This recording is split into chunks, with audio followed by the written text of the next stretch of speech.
Hey guys, it's Joyce. Okay, this is like my third time recording this because I talk too much and my videos have been too long. So if I talk fast, that's why, because I'm trying to keep this under 5 to 10 minutes. So today for my video discussion, I will be speaking upon the importance of the press during the colonial time period. I'll be jumping back and forth, making sure I'm staying on track with my bulleted notes so I can get the message out in the time that we're supposed to do it. Okay, so jumping right back into it. So what I feel that so the important things that I took from chapter 3, which chapter 4 was pretty awesome too, as well as 5 and 6, but chapter 3 just really stood out to me because I feel like it was the beginning of the press during the colonial time period, which is when America was trying to stand on its own, grow independent, and break away from Great Britain. So overall, the colonials wanted to know what was going on around them. I would say that was the first main importance of the press, is that the people who helped founded America, they wanted to know what was going on in other regions, so they were educated and they were aware of their surroundings and just overall knew what was going on. Because let's be real, it would be scary living in the world right now and we did not know what was going on. So they needed this valuable information. Moving forward, getting into the business side of the press that I feel that it helped the economy overall is that trades back then were one-sided. So the colonies really had to resort back to England for trading, getting the resources that they needed. And the press kind of helped America stand on their own because referencing page 41, as the economics improved, people getting more educated within the agriculture field, um, women who knew how to sew, or all these products that they were able to create or manifest, they became more improved with ads as ads increased. When the economy overall got better, they were able to promote their own products. Now, I do want to hop back and reference back to page 37. Now, it was stated that the original motive behind the colonial newspapers were ads. So, although I feel that the colonials want to know information around them, and personally, I feel like that should have been considered the most important thing, just to know what's going on in the world that you're living in. It was stated that the main purpose was for ads, and one of the founding fathers who helped bring that out was Benjamin Franklin, because he amplified advertisements with his wooden illustrations.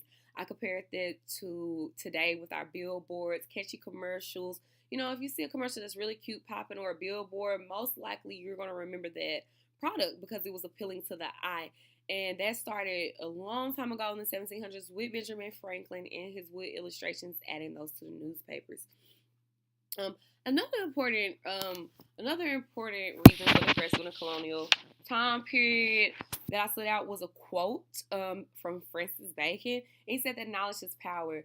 These forms of press that society was able to attain made them more knowledgeable. They knew what was going on. And as we all know, knowledge is power. And I compare it to this time period because just kind of speaking upon some of the things that I read, I feel that at first that the press was used to separate socioeconomic classes. So it kept the elites high up and it kept the common folks coming.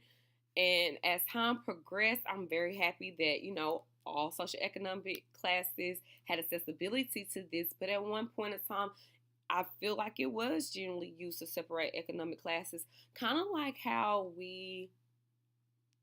I would say college is today. If you think, I'm not saying me, I was not born with a silver spoon in my mouth whatsoever, but when I do think about myself and friends who came from maybe a lower socioeconomic class, college wasn't always the first top choice on our list. You know, you have to go to work, you have to make a living for yourself.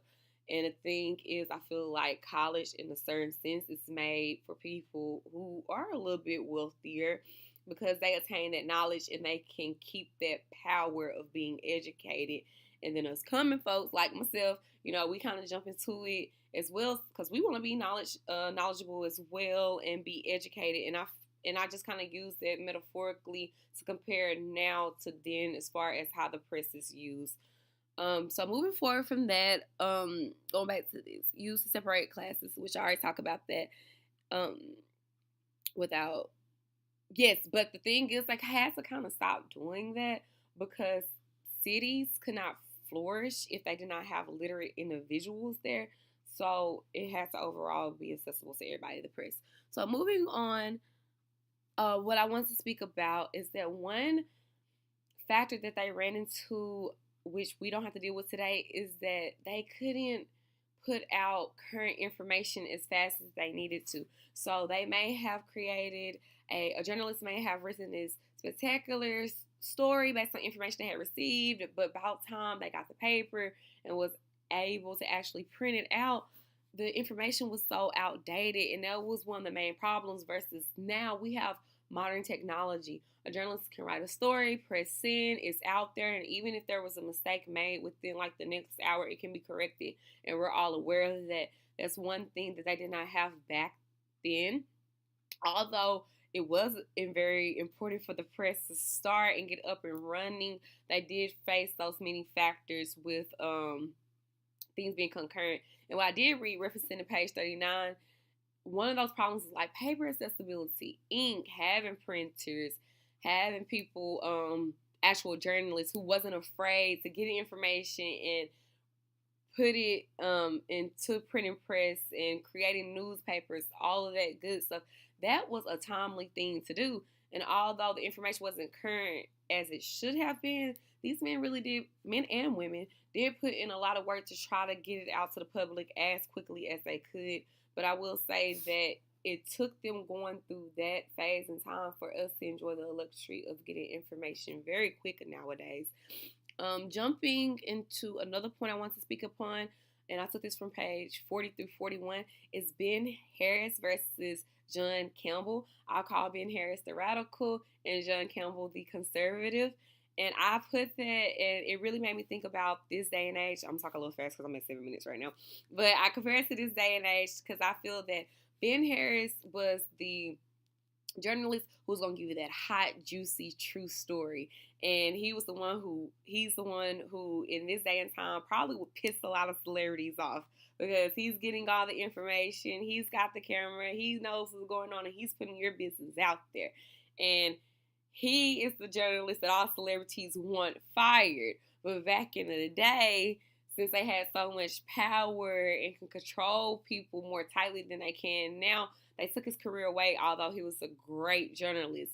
Now, John Campbell was boring. All he wanted to do was kind of praise and boost the elites. And he had a long lasting career because of this, because he was in favor of the government. And I kind of compare that now to maybe reporters or journalists who's always boosting hot celebrities. For example, like the Kardashians.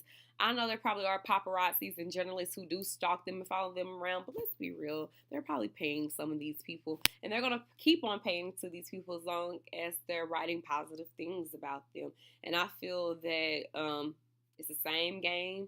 Nowadays, it's the same game, just a different name from what they was going into. Now, before my minute and a half is up, I want to jump into French and Indian War and speak upon how in the press it was hard for the journalists and probably boring to the people as well. Although the people wanted to know about the war and know what was going on with it, let's be real. The French and Indian War, that kind of was the madness.